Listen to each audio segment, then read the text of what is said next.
Alhamdulillah wassalatu wassalamu ala asyrafil anbiya'i wal mursalin wa ala alihi wa sahbihi ajma'in. Qala rabbi shrah li sadri wa yassir li amri wa hlul 'uqdatam min lisani yafqahu qawli. Qala Allah ta'ala fi kitabil aziz, a'udzu billahi minasyaitonir rajim. Bismillahirrahmanirrahim. Alif lam mim. Dzalikal kitabu la raiba fihi hudan lil muttaqin. Sadaqallahu alazim. Terima kasih kepada pihak surau dan peserta duduk yang menjemput saya pada hari ini untuk menyampaikan satu tajuk yang kurang dibicarakan di masjid-masjid dan surau, iaitu tentang fiqh urusan kewangan. Sedangkan kita hari-hari pegang duit, hari-hari kita ada urusan dengan duit, dan hari-hari juga kita sembahyang. Dan sembahyang ada fiqh solat dia yang khas dan kita belajar. Tapi benda yang hari-hari kita pegang, kita uruskan, dan perkara yang juga salah satunya yang mungkin dapat membantu kita di alam kubur dan juga di alam akhirat, iaitu tentang duit, tidak dibicarakan sering meluas dalam masjid-masjid dan surau-surau. Okay. Jadi dalam kesempatan ini saya ingin berbicara kepada tuan-tuan dan puan-puan semua, iaitu betapa Allah Subhanahu Wa Taala sebenarnya ada menurunkan ataupun memberikan panduan sama ada dalam Al-Quran dan juga hadis tentang cara-cara menguruskan duit. Okay. Sebagai contoh mudah, kalau saya tanya kepada tuan-tuan dan puan-puan, di mana agaknya arah utara? Mana arah utara? Cuba tunjukkan utara itu di sebelah mana.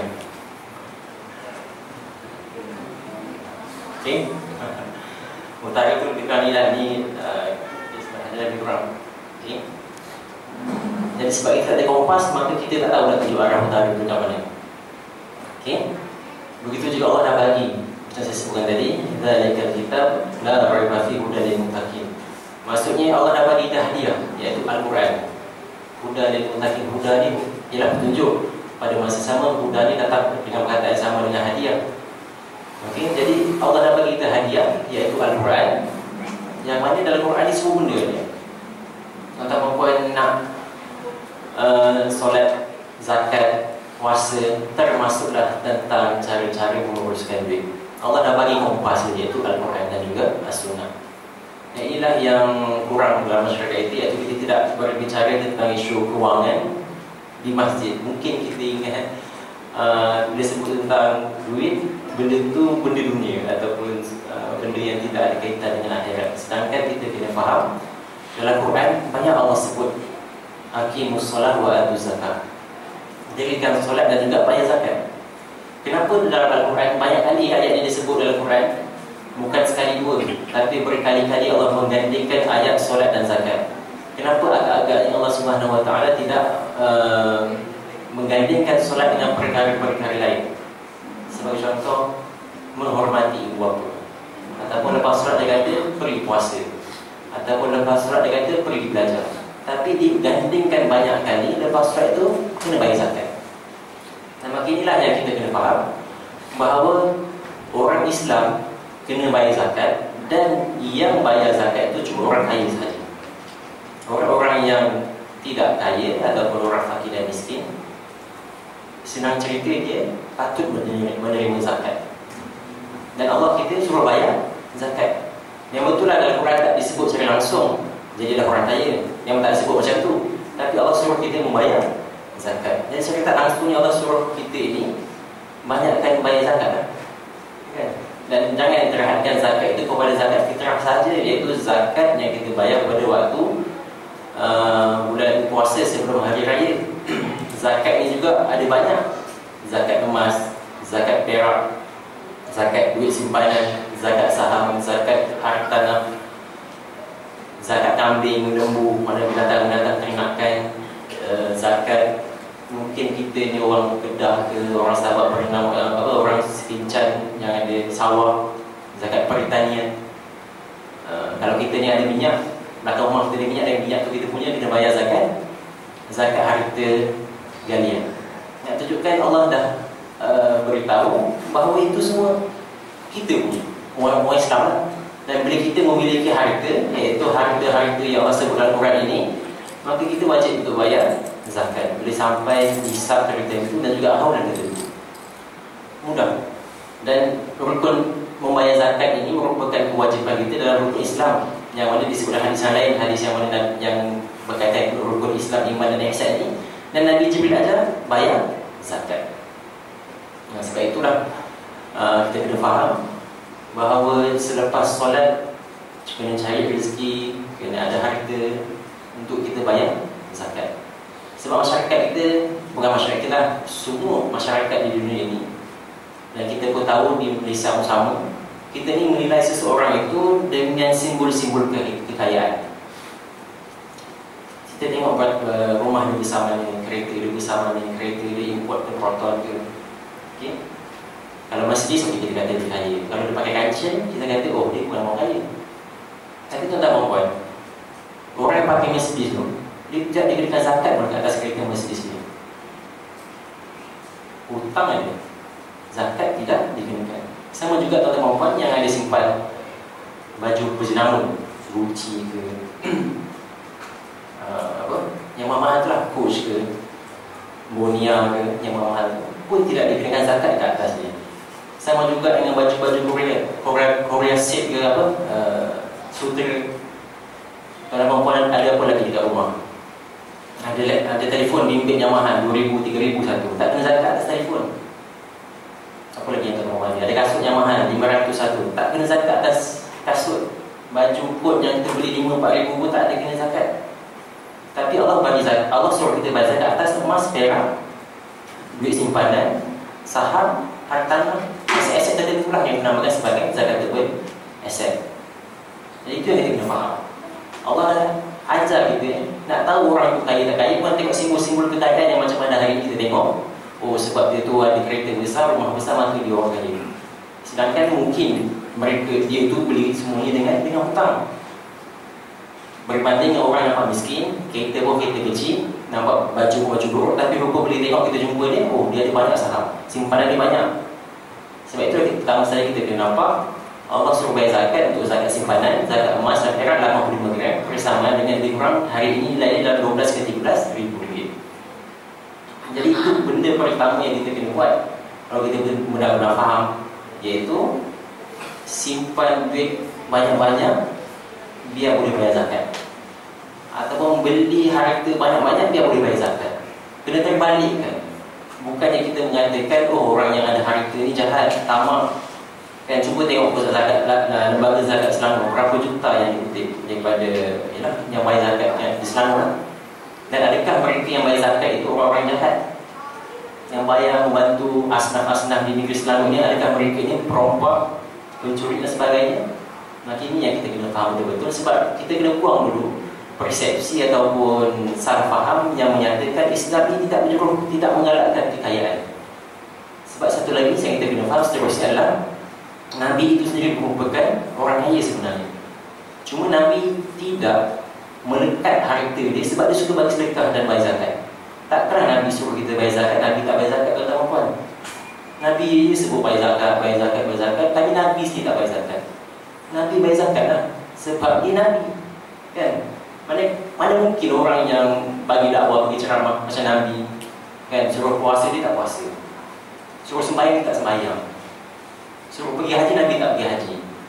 Dan Nabi suruh bayar zakat, Nabi mestilah dia bayar zakat. Jadi menunjukkan Nabi ini orang kaya. Cuma Nabi ini suka berdamping dengan orang-orang miskin, orang golongan-golongan mustadafin macam Bilal bin Rabah. Nabi pada zaman muda dia, pada usia 25 tahun, dia berkahwin dengan Sayyidah Khadijah. Mas kahwin dia ataupun hadiah hantaran dia kepada Sayyidah Khadijah 20 ekor unta. Nilai hari ini lebih kurang 100 ribu ringgit. Cuba tuan-tuan puan ada anak perempuan minta hantaran 100 ribu ringgit. Tengok apa ada lelaki tu jawab, nak jual anak ke? Tapi itu yang Nabi kita mampu bayar kepada Sayyidah Khadijah. Sayyidah Khadijah itu sendiri orang kaya, dan Nabi bermudharabah ataupun berpartner bisnes dengan Sayyidah Khadijah, dan Nabi pun jadi orang kaya. Dan akhirnya Nabi mampu untuk bagi hadiah yang terbaik semasa perkahwinan beliau, perkahwinan bagi beliau. Itu yang kita kena nampak. Cumanya apabila sampai usia 40 tahun, dia Allah suruh Nabi ini menyampaikan Islam, maka Nabi berhenti buat bisnes dan Nabi jadi pelaku. Dan ada seorang sahabat nama dia Sa'ad bin Rabi' Al-Mahzumi, yang mana Nabi kenalkan kepada sahabat-sahabat. Dan yang ketiga, pembukaan muka. Nabi sebut, wahai sahabat-sahabat, ini sahabat aku ni, jangan kau main dengan dia dalam urusan bisnes. Sebab tuan-tuan puan cuba bayangkan, macam siapa yang menjadi founder Nabi dan selepas Sayyidah Khadijah meninggal dunia, sedangkan urusan dakwah ini perlukan duit. Kan inilah sahabat Nabi tadi yang di Mekah tadi lah yang meneruskan kerja-kerja bisnes Nabi. Dan kita baca hadis-hadis Nabi yang Nabi menunjukkan Nabi suruh bersedekah. Mana kan duit? Takkan Nabi pun minta sedekah kan? Jadi itu yang kita kena nampak. Nabi sendiri merupakan orang kaya, cuma bila sampai Allah dah kata pergi 100% fokus kepada Islam, dia tidak lagi meneruskan bisnes secara aktif. Jadi perkara-perkara inilah yang kita perlu perbanyakkan dalam masyarakat supaya kita nampak bahawa jadi kaya ini ataupun jadi orang berharta ini bukan satu kesalahan. Dengan adanya orang-orang yang kaya dan berharta, maka kita dapatlah bina surau ini. Dapatlah kita tengok masjid-masjid dibina. Kan takkanlah kita nak minta masjid dan surau ini minta kepada siapa? Misionaris Kristen. Ada tak orang Kristen nak bayar untuk kita bangunkan surau dan masjid? Itu perkara-perkara yang kita kena nampak, kena cari jauh. Sebabnya kadang-kadang ramai juga di kalangan kita yang tersilap faham tentang konsep zuhud. Dia kata zuhud cukuplah pakai kereta Proton aja.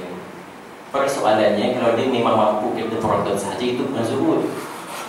Yang dikatakan zuhud itu dia mampu beli 100 kereta Mercedes, tapi dia beli satu je. Itu zuhud.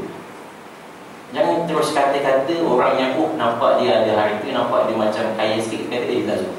Sedangkan Sayyidina Osman bin Affan bagi sampai 1000 ekor kuda ketika perang Tabuk. Sayyidina Osman bin Affan sendiri ada sampai 1000 ekor kuda dalam perang Tabuk. Nak tunjukkan banyak tu kuda dia tu, harta-harta dia boleh bantu dengan dia wakafkan kebun dia lagi dalam untuk tujuan Islam. Cuma yang pentingnya yang kita kena faham, bila kita ada harta, maka kita diberikan amanah untuk membantu orang-orang Islam yang lain. Maksud jangan sampai kita ini jadi harta macam Korun lah.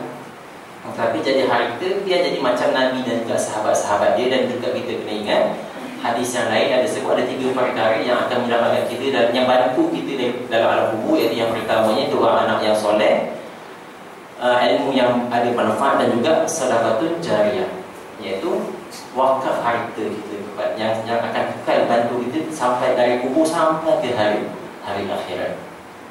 Okay. Malah hari ini kalau puan nak pergi haji, kos dia lebih kurang RM10,000. Itu kalau kita pergi muasasah lah. Jadi kalau kita ada duit lagi, boleh pergi TH Travel yang package RM169,000 untuk 16 hari. Kan? Jadi tak perlu lagi nak tunggu lama-lama. Kan? Kalau siapa daftar haji hari ini dapat pergi pada tahun 2050 lebih. Kan? Jadi kalau umur dah 40 pun daftar haji, 2050 tu tak tahu dah berapa tahun. Jadi kalau kita ada duit lebih, diberikan duit lebih, ada harga lebih, maka kita dapat tengok pergi package dapat RM50,000 kita mampu bayar, RM100,000 kita mampu bayar. Sebab kita ada duit untuk mengerjakan haji. Jadi itu 2 rukun itu rukun Islam. Rukun Islam itu pertama zakat dan juga haji. Yang mana kedua-duanya disyaratkan mesti berharga, iaitu berkemampuan bayar zakat. Dan juga yang keduanya haji pun mesti ada kemampuan. Maksudnya zakat dan haji ini digugurkan kewajipannya kepada umat Islam yang tidak mampu. Okay, cuma di Malaysia ada satu ketambahan, kalau tamu haji tak bagi pergi, tak boleh pergi juga. Tapi itu dah jadi perbahasan lain. Tapi menunjukkan kalau kita ini ada duit, insya-Allah kita boleh menunaikan solat, puasa, zakat dan haji. Kita dapat melengkapkan kesemuanya rukun Islam dengan baik. Sebab sahabat-sahabat Nabi yang miskin ini rasa cemburu kepada sahabat-sahabat Nabi yang kaya. Dia kata, aku ni boleh solat dan sembahyang saja, boleh solat sembahyang puasa itu saja dibuat. Dia cemburu melihat sahabat-sahabat Nabi yang lain yang mampu berwakaf untuk Islam. Kan macam kita hari ini, kita cemburu kepada mereka yang boleh bagi 10,000 cek, nak ni untuk masjid, ni untuk surau, ni untuk sembilan dan sebagainya. Kita sepatutnya berasa cemburu benda-benda seperti itu, sebagaimana sahabat-sahabat Nabi juga yang rasa jealous. Kenapalah aku ni miskin, tak ada duit, jadi aku ni tak boleh nak menyumbangkan lebih kepada mereka yang berkemampuan. Sampai ke tahap itu mereka je, bukan sekadar dari sudut ibadahnya sudah sama, tapi dari sudut harta dia nampak orang sahabat Nabi yang lebih kaya ni lebih berkemampuan untuk bantu orang lain, jadi lebih banyak pahala. Sebabnya dalam Islam ni kalau kita bagi sedekah kepada orang lain, paling kurang 10 kali ganda Allah akan balas balik. Okay, seperti mana tuan-tuan nak dapat senyuman orang lain, maka benda yang pertama tuan-tuan dan puan-puan kena buat adalah kena senyum ke orang dulu.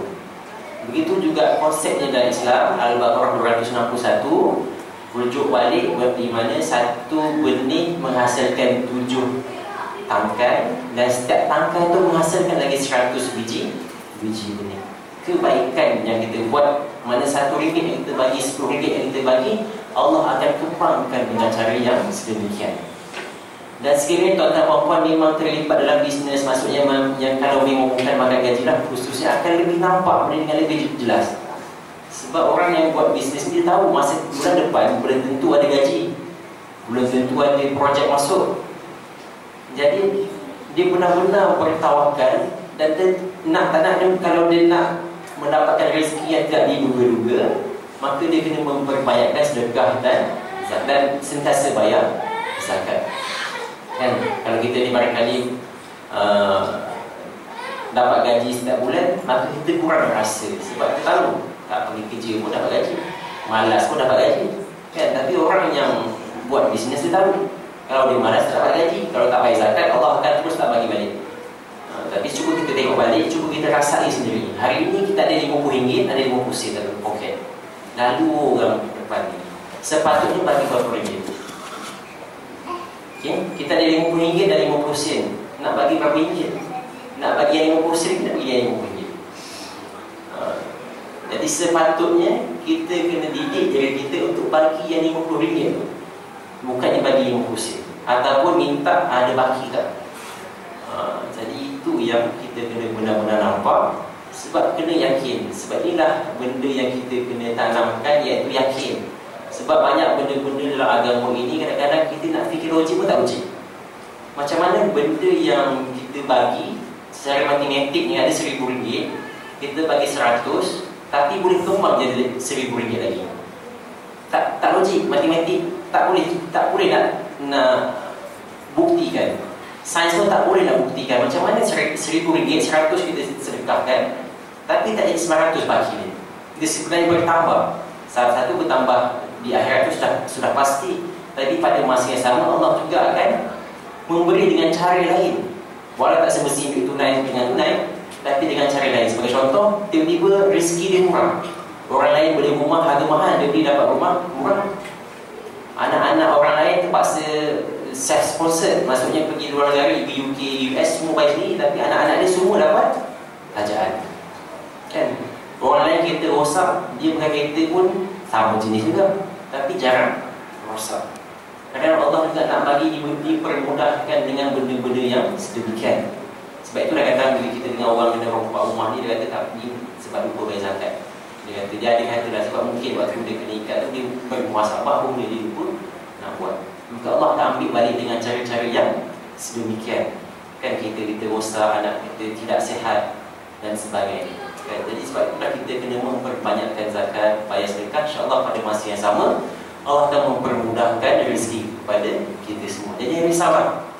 Sebab harta yang kita bagi kepada orang tu nampak macam habis, tapi dia tidak habis.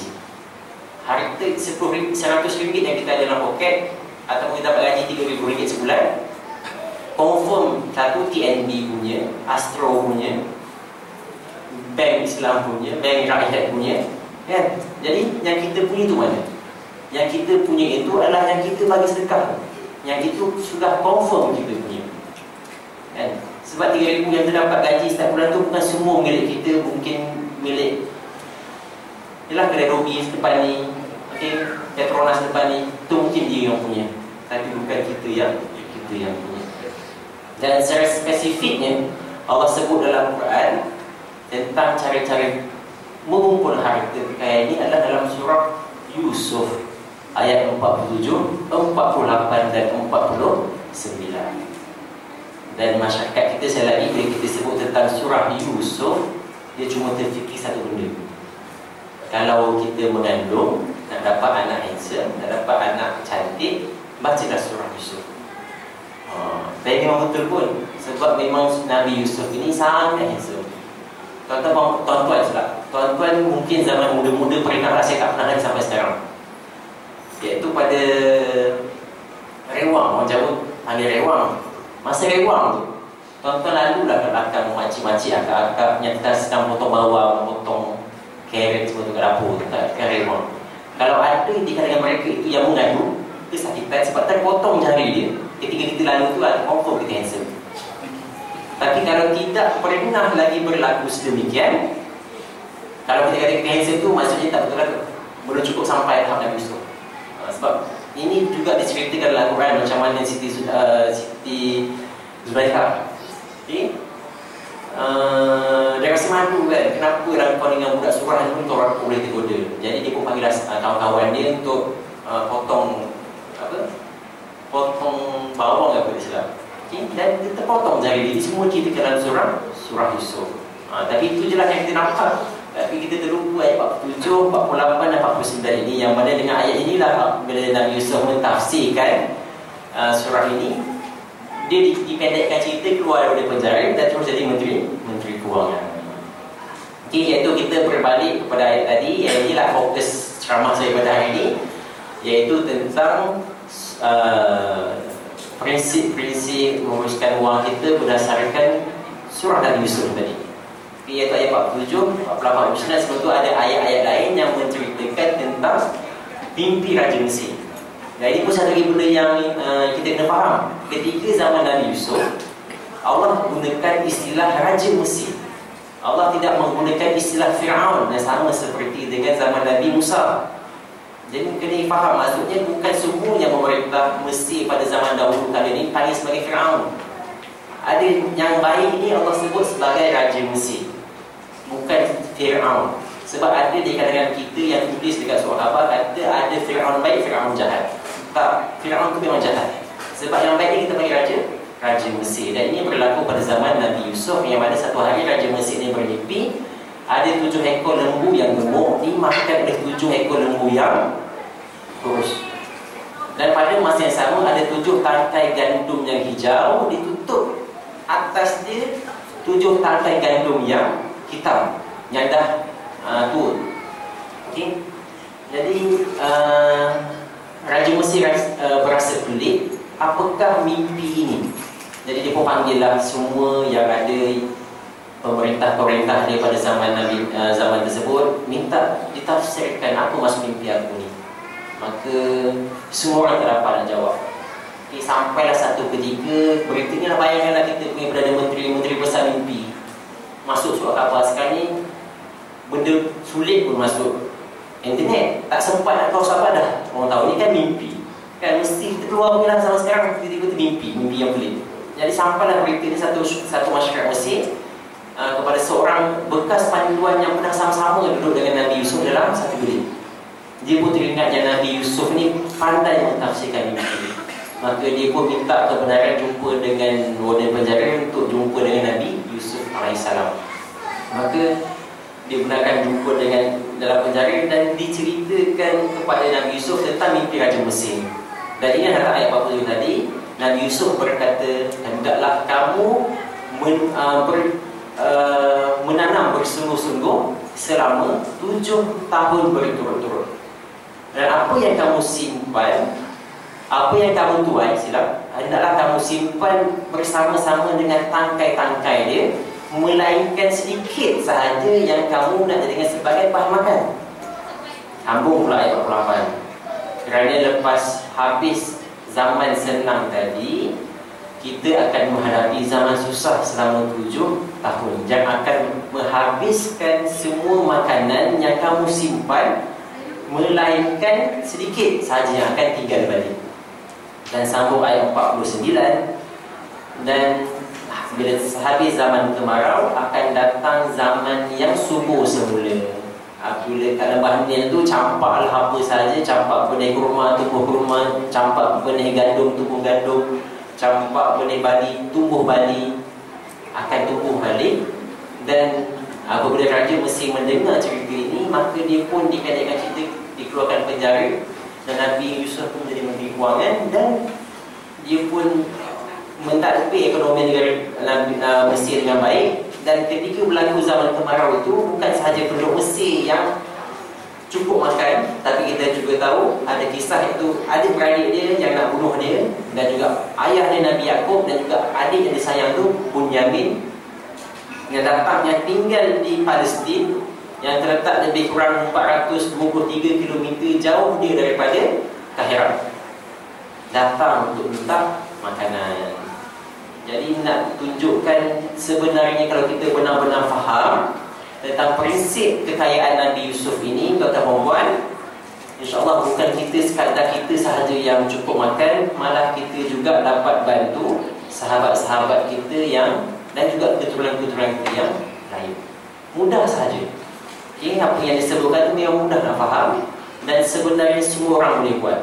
Sebab Al-Quran ini hudan lil muttaqin, hadiah untuk orang-orang yang bertakwa. Dan Quran ini untuk kita semua, lelaki, perempuan, yang masuk universiti, tak masuk universiti, semuanya Quran bagi petunjuk, bagi hadiah kepada kita. Jadi apa yang Allah beri dalam Quran ini sebenarnya boleh kita laksanakan, dan tidak memerlukan, orang kata, satu ilmu yang bersifat sains roket. Susah nak buat roket terbang ke udara ni, tapi nak uruskan duit tidak semudah itu. Cuma kita rasa susah sebab kita tidak diajar cara-cara menguruskan duit dari kecil. Kita cuma diajar cara-cara menghabiskan duit saja dari kecil. Kalau ada di kalangan kita yang hantar anak-anak pergi sekolah, lepas itu tukar nasihat. Jangan pakai nasihat mak awak kita yang lama tu. Iaitu dia kata nak RM1 dulu lah, saya masa sekolah RM1. Dia punya apa, sehari itu RM1. Sekarang tak tahu berapa ringgit, RM5. Okay, nak RM1 belanja dulu, bolehlah berapa? Lebih baru simpan. Itu yang kita dapat dari kecil. Sampai kita dapat gaji pun kita buat benda yang sama. Dapat RM3,000 gaji, belanjalah semua lagi. Lebih kalau ada. Kalau tak ada, tak simpan. Dan benda ini salah dari sudut pengurusan keuangan Islam, yang bukan saya ajar, yang bukan orang barat ajar, tapi yang Quran ajar. Okay, sebabnya kita yang pertama sekali kita kena simpan dahulu. Dan saya nak lukislah sikit ayat 48 49 tu macam mana. Okay, sebenarnya Allah tunjukkan kepada kita adalah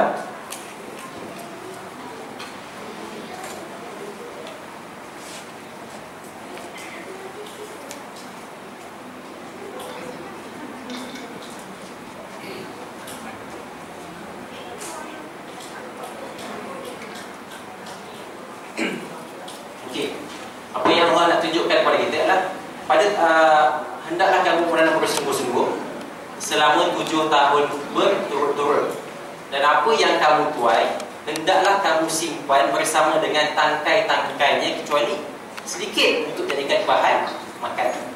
Itu prinsip yang pertama Allah sebut. Iaitu pertamanya mesti ada sumber pendapatan dulu lah.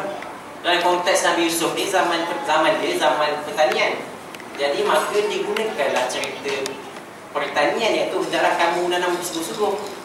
Kalau konteks hari ini adalah hendaklah kamu belajar sungguh-sungguh, masuk universiti, dah kerja betul-betul, jangan potong, naik pangkat cepat-cepat, naik gaji cepat-cepat.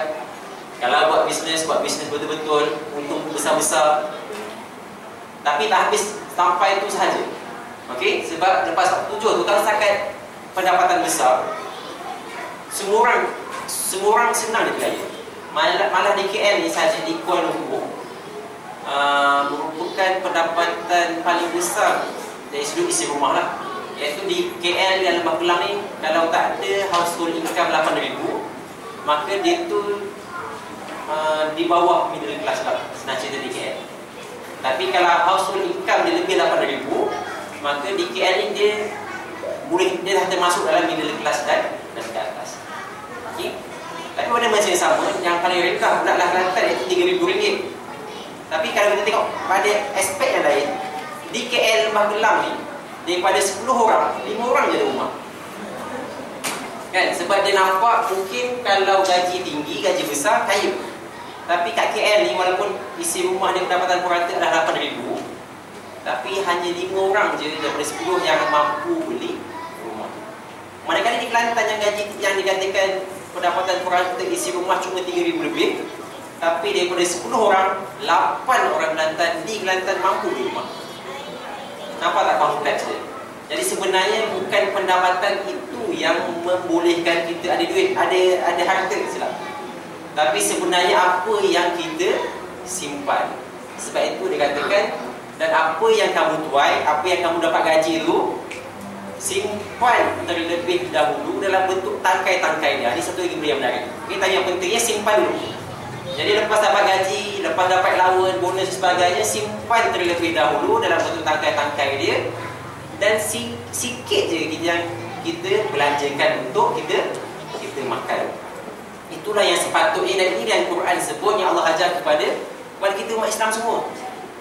Budal ilmu takin tadi ni, hadiah kepada orang-orang yang bertakwa. Tapi bagi ramai di kalangan kita yang selepas dapat gaji terus simpan lebih daripada 10%. Sebab dalam Quran sebut, banyakkan simpan, yang lebih sedikit tu baru kita makan. Ataupun gaji kita 3,000, semua yang habis tu bayar hutang. Jadi itu semua semak sendiri. Sebab kalau kita tidak menyimpan, maka kita dah tak ikut dah ayat 47 surah Yusuf tadi.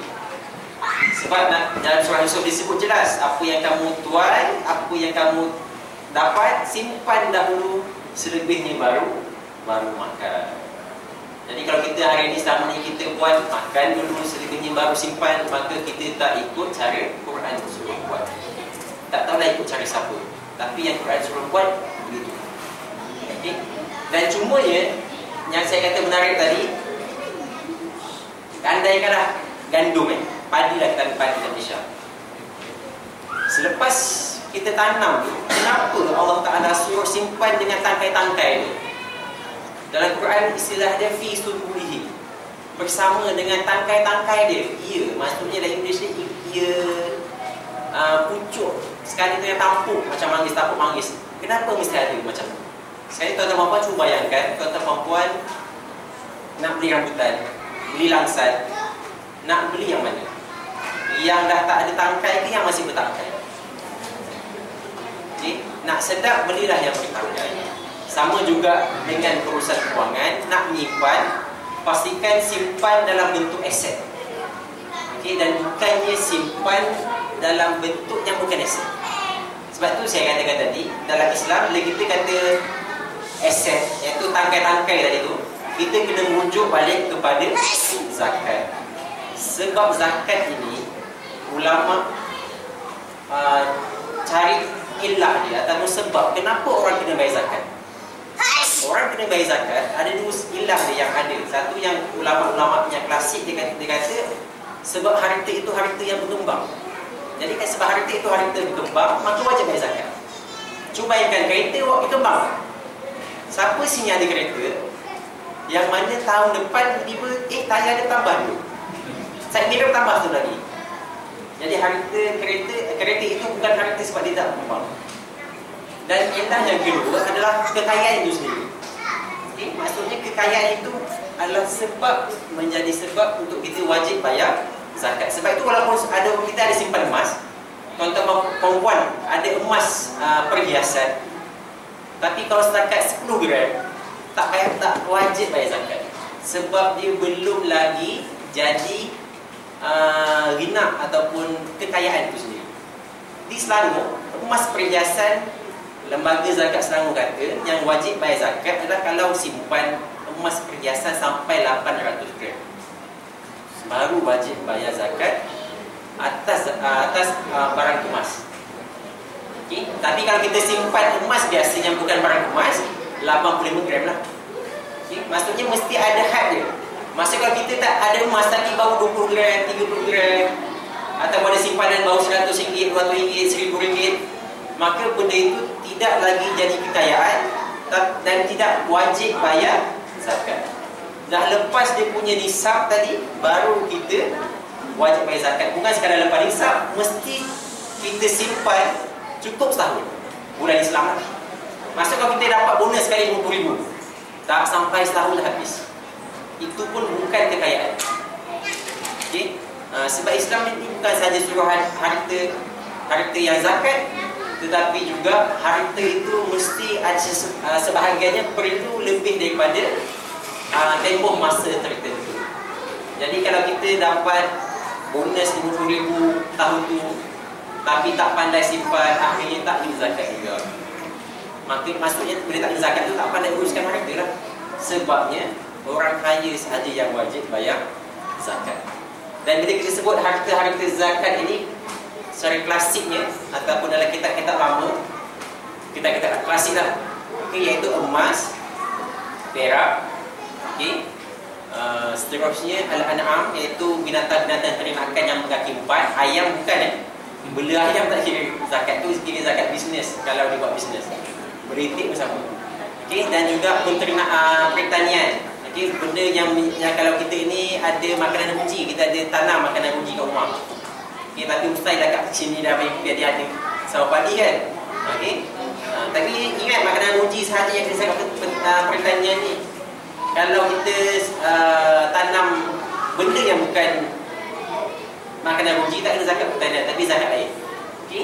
Dan akhir sekali itulah mana zakat-zakat yang harta-harta yang biasalah yang kita patut kena zakat. Dan pada hari ini saya sebutkan tadi berapa ramai kita mampu beli kambing kat rumah. Confirm tak tahu dah pasal tahu duduk bagi kita bagi beli kambing kat sini pula. Berapa bulan yang mampu untuk tanam padi.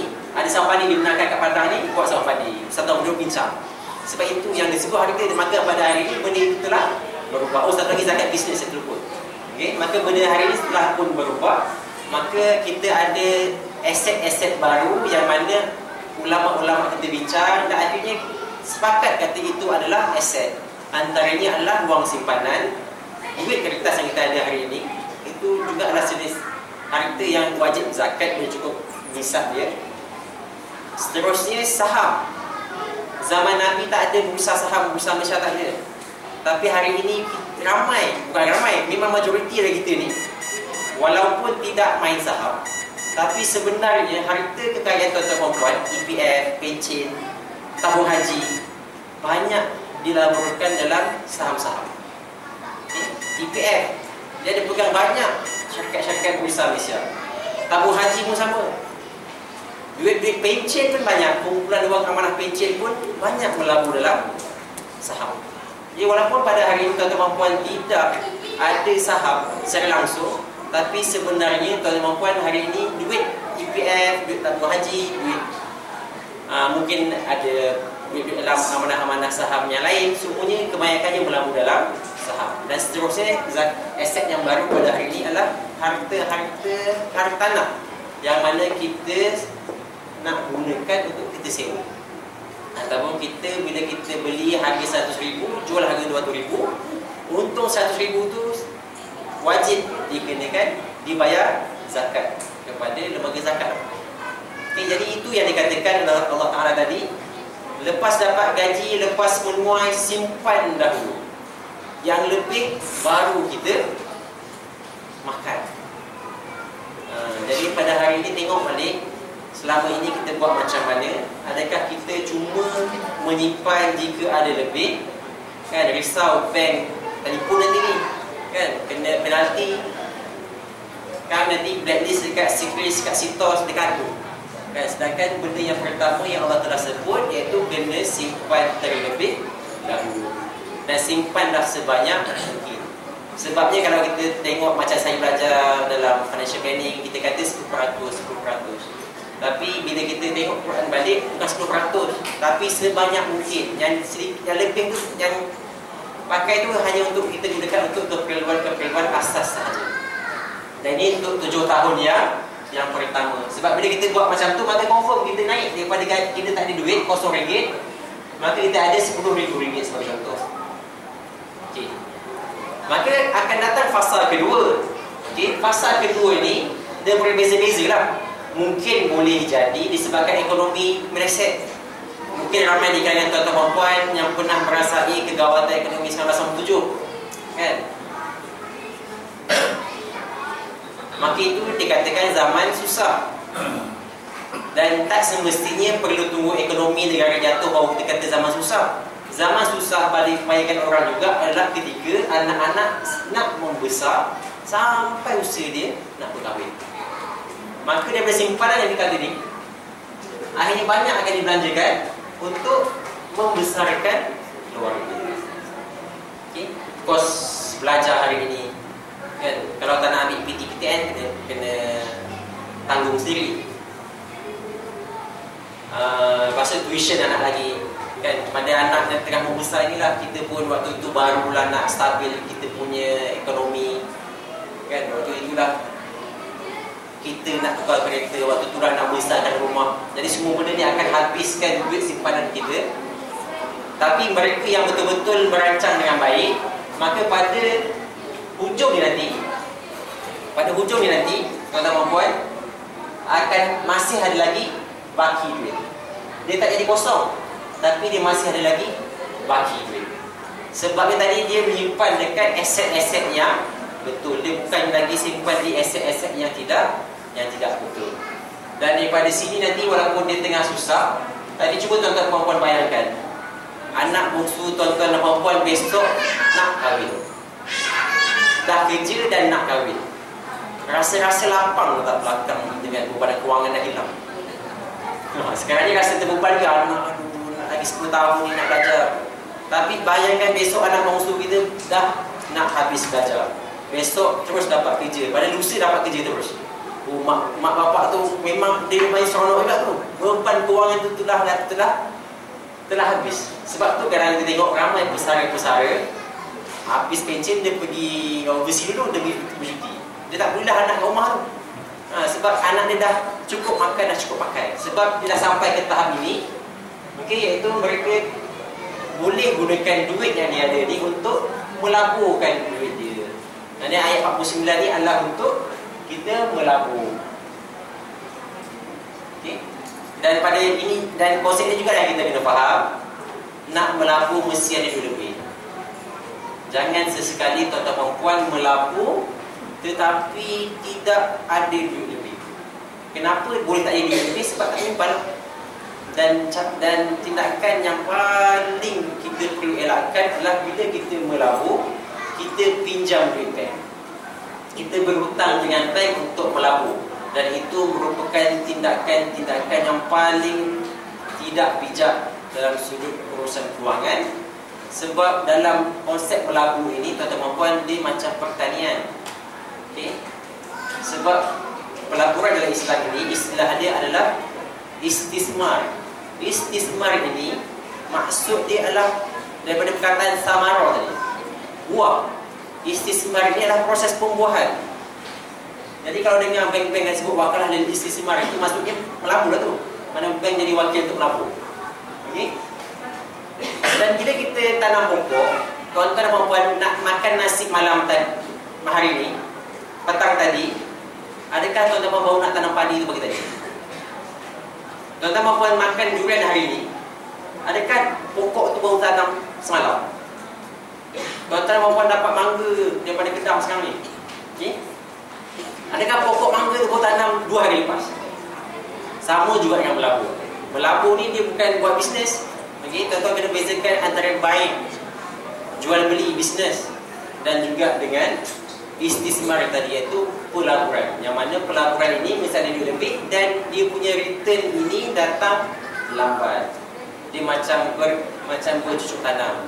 Kalau tanam cili sekalipun perlu masa 3 bulan baru dapat hasil. Tanam kelapa sawit 3 tahun.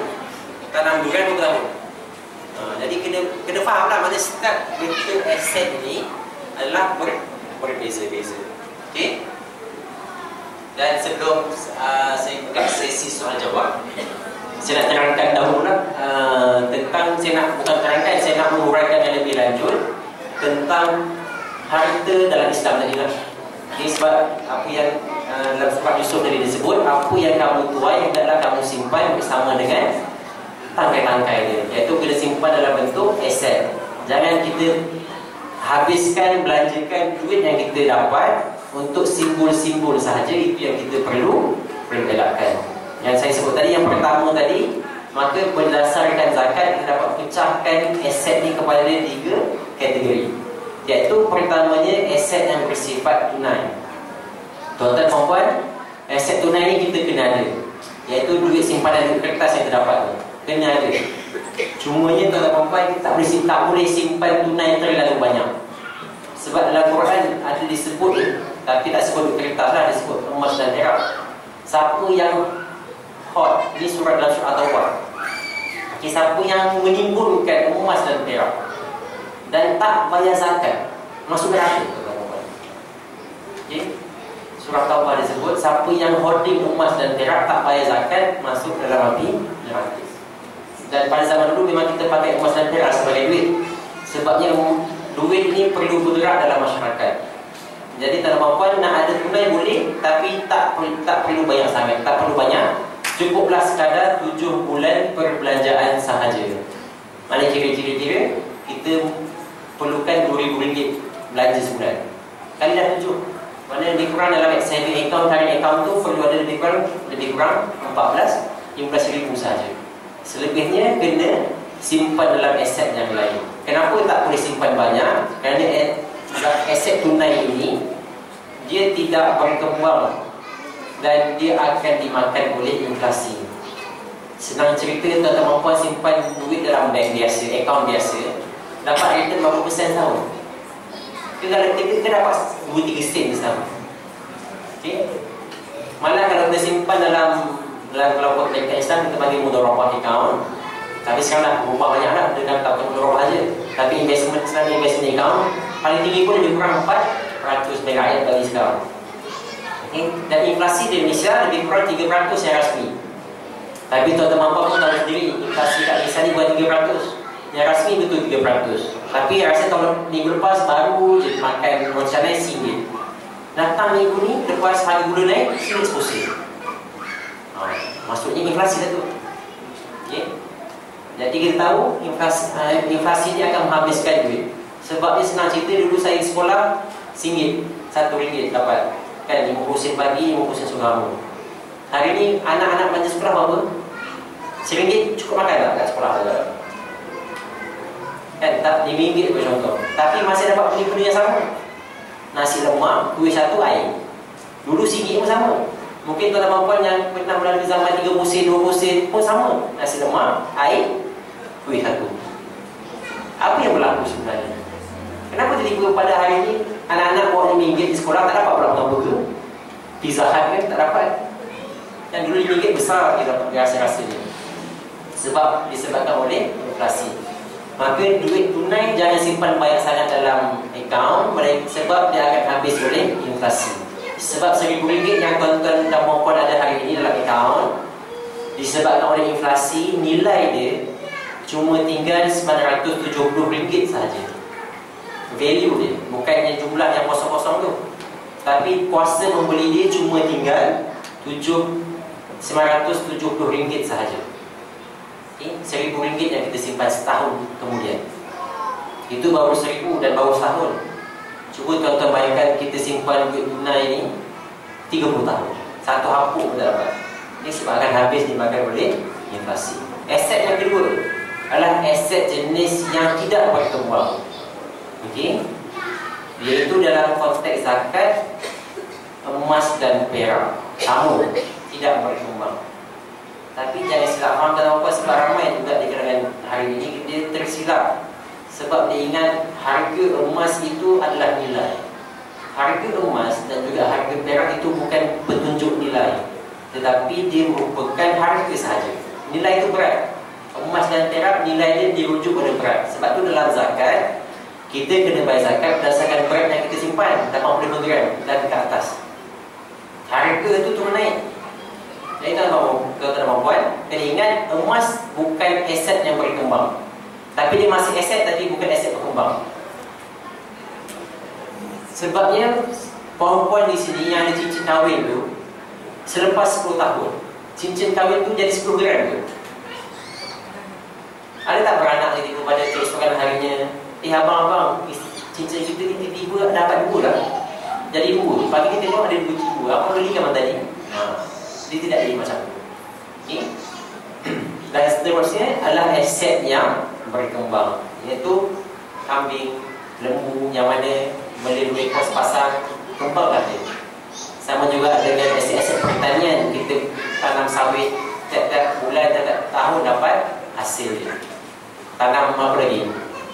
Padi, dapat hasil dia. Okay? Dan juga bisnes pun berkembang. Cuma pada hari ini tak ramai kita mampu nak buat bisnes sendiri, maka kita ada pasaran saham pun adalah aset yang berkembang. Dan juga harta tanah pun macam pertanian juga kan.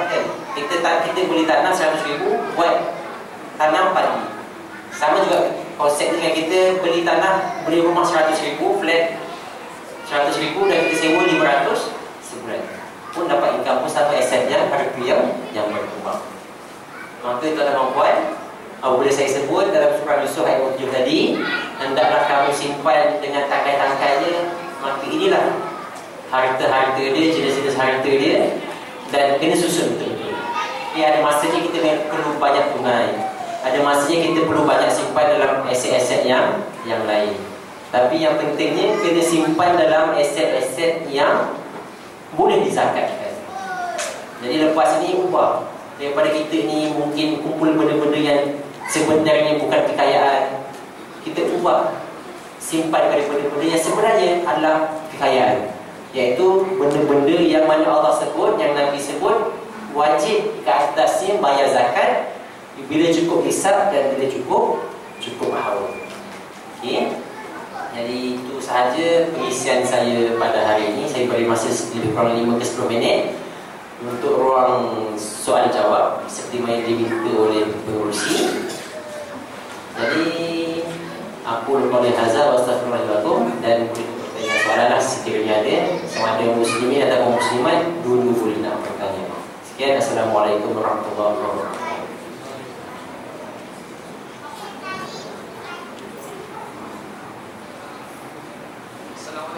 Saya nak tanya soalan pasal mengenai aset yang macam tadi tu lah, bertangkai-tangkai. Sekarang ni kalau kita tengok pada masalah orang muda terutamanya, biasanya yang akan mula bekerja ni adalah pada muda-muda setelah habis degree. Ini aset yang agaknya lepas. Kalau kita tempoh belajar ni secara mudah ni, kita tak ada masa yang penuh, fokus penuh untuk bekerja. Kalau ada pun mungkin habis degree, mungkin kalau dia simpan nama ke jadi tempoh yang dia habis belajar tu untuk habis tamatnya surah ayat 47 tu, dia dah macam nak masuk ke 48, namanya dia nak mungkin nak kahwin apa. Jadi apa pandangan daripada tuan aset sebagai orang-orang muda yang belajar ni untuk dia kena kumpul rezeki yang bertangkai-tangkai tu lah. Terima kasih. Okey, ada lagi soalan lain?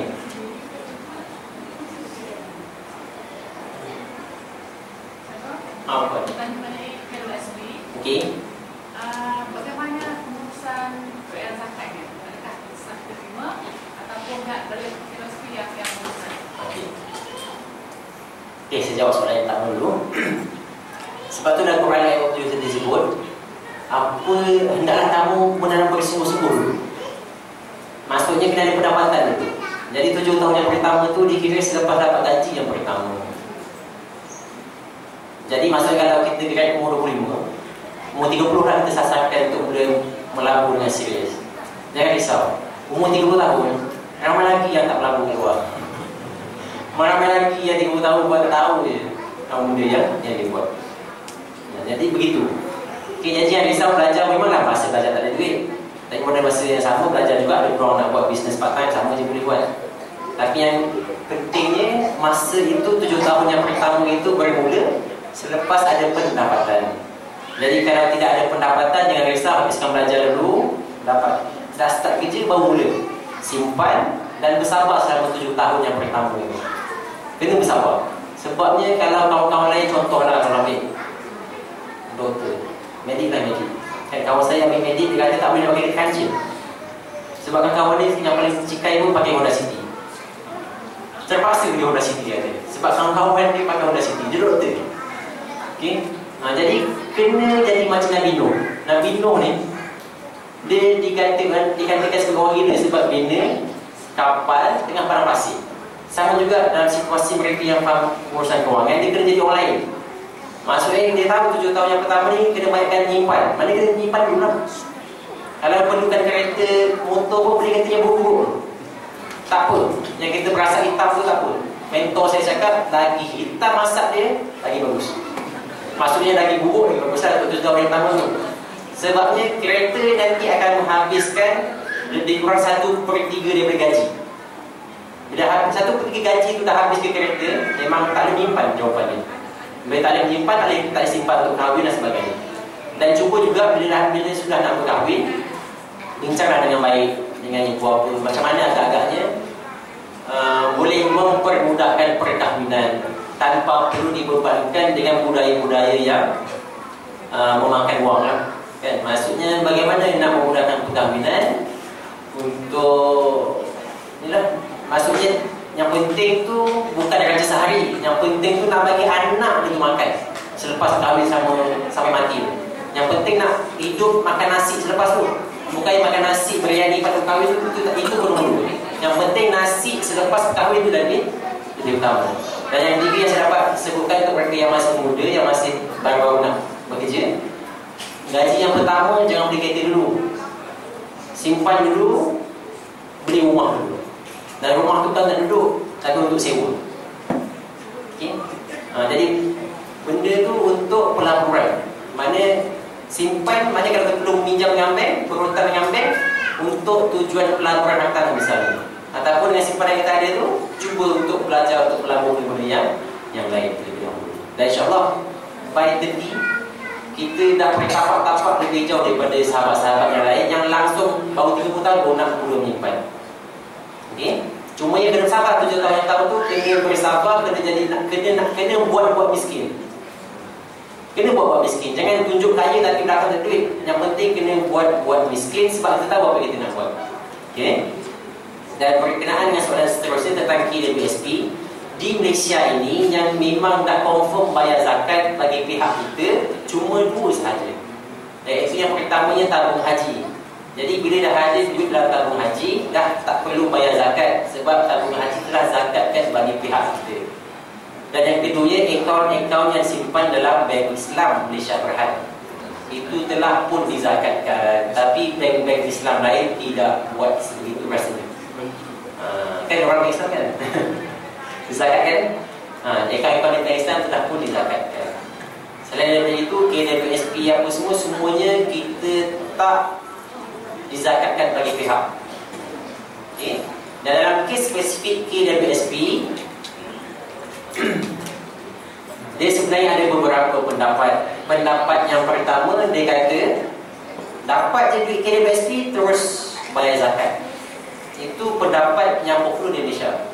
Dapat EPF je, tak kisah nak bayar rumah ke, nak tujuan akaun 2 ke 3 ke, akaun 2 ke, ataupun waktu 50 dah boleh keluarkan duit, dapat je terus bayar zakat. Itu yang pertama. Pendapat yang kedua, dan saya lebih setuju dengan pendapat yang kedua, iaitu lepas keluarkan, selepas tahun baru kita kira zakat. Okay? Jadi ada 2 kaedah lah. Dan kaedah-kaedah yang pusat-pusat zakat suruh buatlah kaedah yang pertama tadi. Dapat EPF terus bayar zakat. Tapi kalau saya rujuk balik perbahasan tentang zakat, saya nampak lebih baik gunakan kaedah kedua. Tapi yang penting bayar zakat. Yang penting kena bayar zakat juga. Sebab duit KWSP memang secara umumnya bila kita withdraw je, memang majoritinya bila akaun 1 tu lah dapat withdraw akaun 1 tu memang confirm lebih daripada hisap. Jadi buat jelasnya untuk zakat KWSP. Saya tak faham. Kalau katakan nak bayar zakat yang part 2 tu setelah setahun kan, kalau setahun telah gunakan, apa yang ingat? Apa yang ingat? Sebabnya ilah zakat itu adalah ghina, kekayaan itu sendiri. Sama juga macam dia lebih kurang sama perbahasan dengan zakat pendapatan. Ada ulama kata zakat pendapatan ni tak wajib, ada kata wajib. Tapi bukannya tak wajib bayar zakat, boleh, kena bayar zakat juga. Cuma dia lepas setahun dia masih ada simpanan ke tidak? Tapi masih tetap bayar zakat. Itu saja beza dia. Dan dua-duanya diterima. Sebabnya yang bagi fatwa-fatwanya bukan orang biasa-biasa, tapi mereka yang mengaji tentang bab-bab zakat. Okey, dan barangkali soalan terakhir sebelum saya serahkan balik kepada pengerusi majlis. Mungkin kalau ada satu lagi. Sekiranya ada lah. Tak ada, tak apa.